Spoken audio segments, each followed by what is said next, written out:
Test for single proportion large sample, ये हमारी second test है। इसमें हमारी टेस्ट स्टेटिस्टिक्स की फॉर्मूला क्या होगी, z equal to small p minus capital P divide by under root P Q by n।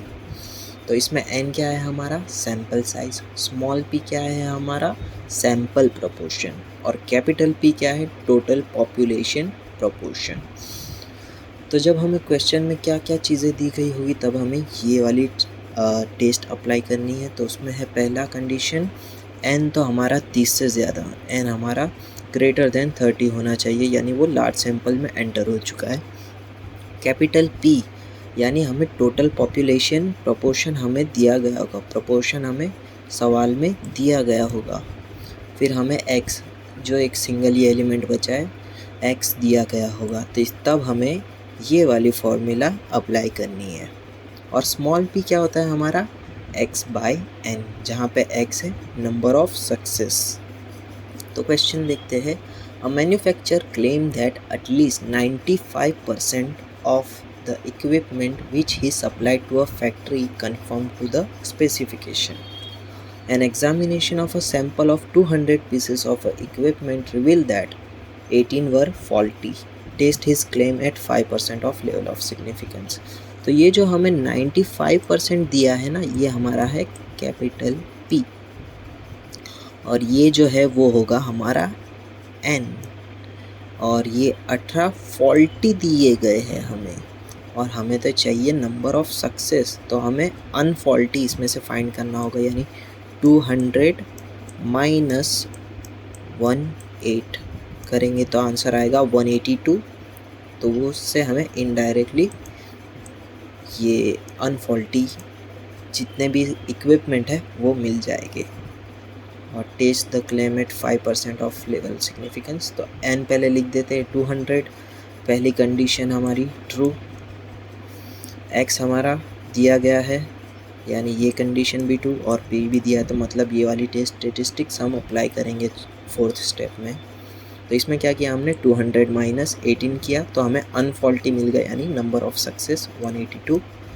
और हमारा p का फॉर्मूला क्या है x बाई n, x की वैल्यू हमें मिली 182 डिवाइड बाई n 200, तो 0.91 p मिल गया हमें। और कैपिटल P क्या है हमारा 0.95, तो 1 माइनस p कर देंगे तो हमें क्यों मिल जाएगा 0.05।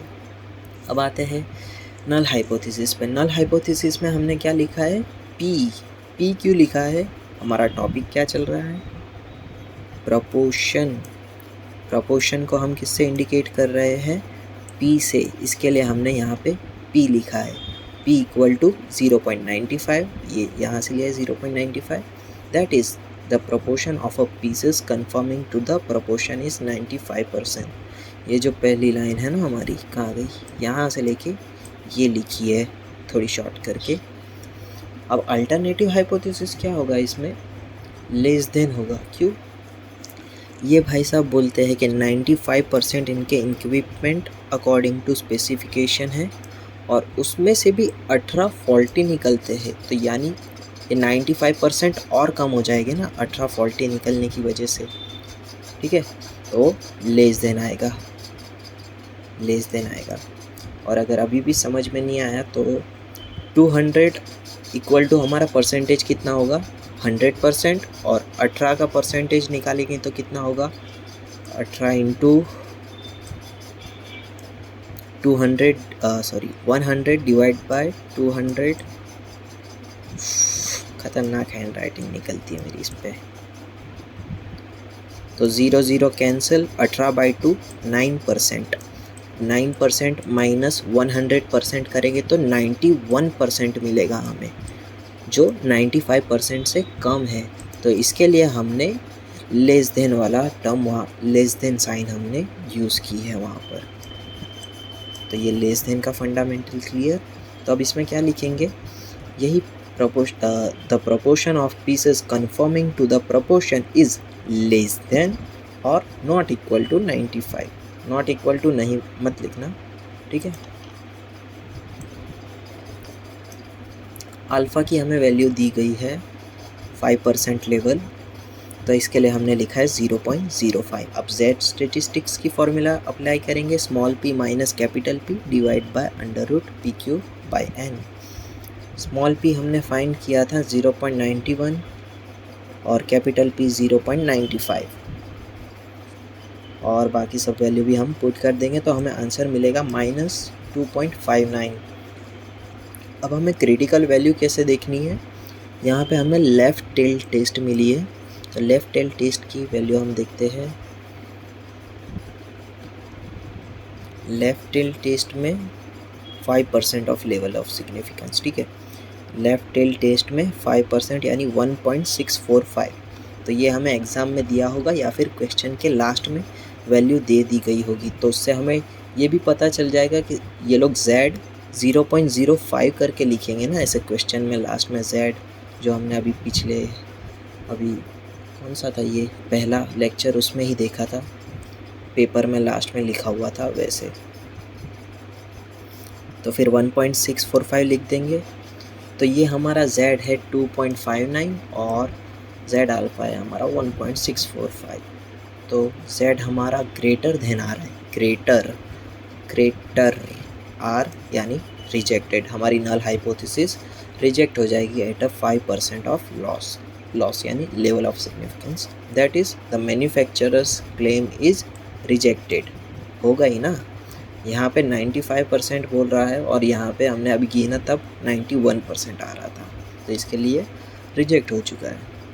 Question 2, in a hospital 480 female and 520 male babies were born in a week. Do these figures confirm the hypothesis that male and females were born in a equal number?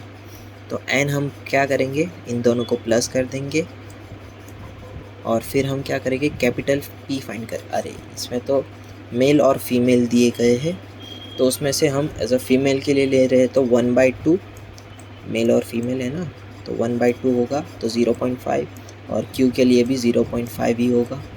Small p क्या होगा हमारा x/n, तो हमारा females के लिए x क्या है 480 और हमारा n कितना है 1000, तो हमारा आंसर आएगा 0.48। अब क्वेश्चन आ रहा होगा कि मैंने यहाँ पे फीमेल्स के लिए क्यों लिया है और मेल के लिए क्यों नहीं, वो हम आगे देखते हैं। वैसे भी अगर आप मेल भी लेते हो तो भी आंसर सेम ही आने वाला है। पहले ये कंप्लीट कर लेते हैं। नल हाइपोथेसिस है हमारा H0 P = 0.5। P क्यों लिखा है पता है ना, और 0.5 यहाँ से लिखा है हमने 0.5। That is the male and females were born in a equal number. क्यों लिखा है हमने, यहाँ पे हमें ये प्रूव करना, हाइपोथेसिस टेस्ट करना है इसके लिए। फिर हम क्या करेंगे, उसका अल्टरनेटिव लिख देंगे, not equal to two tail test were not born in a equal number. Level of significance क्या है, लेवल ऑफ सिग्निफिकेंस नहीं दिया है ना, तो हम 0.05 एज्यूम कर लेंगे और टेस्ट स्टेटिस्टिक्स अप्लाई करेंगे।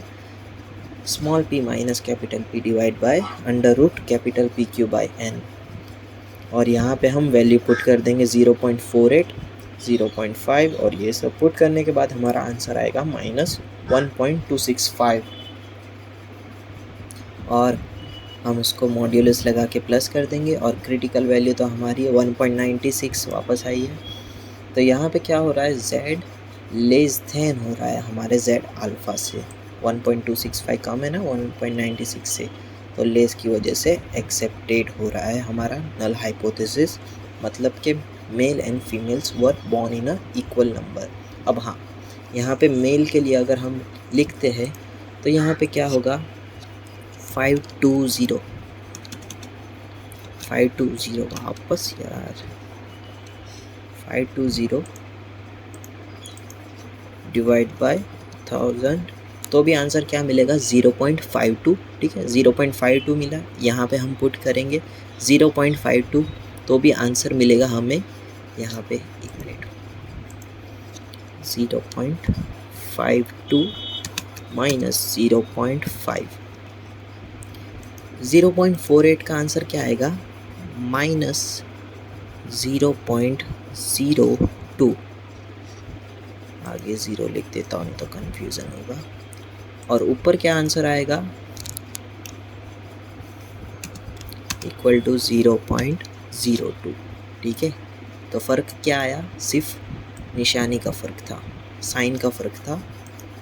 तो यहाँ पे हमें माइनस नहीं लिखना पड़ेगा अगर हम मेल के लिए फाइंड करते हैं, और अगर फीमेल के लिए फाइंड करते हैं तो फिर यहाँ पे माइनस आएगा, पर वो माइनस भी मॉड्यूलस की वजह से प्लस हो जाएगा, यानी दोनों का आंसर सेम ही आएगा।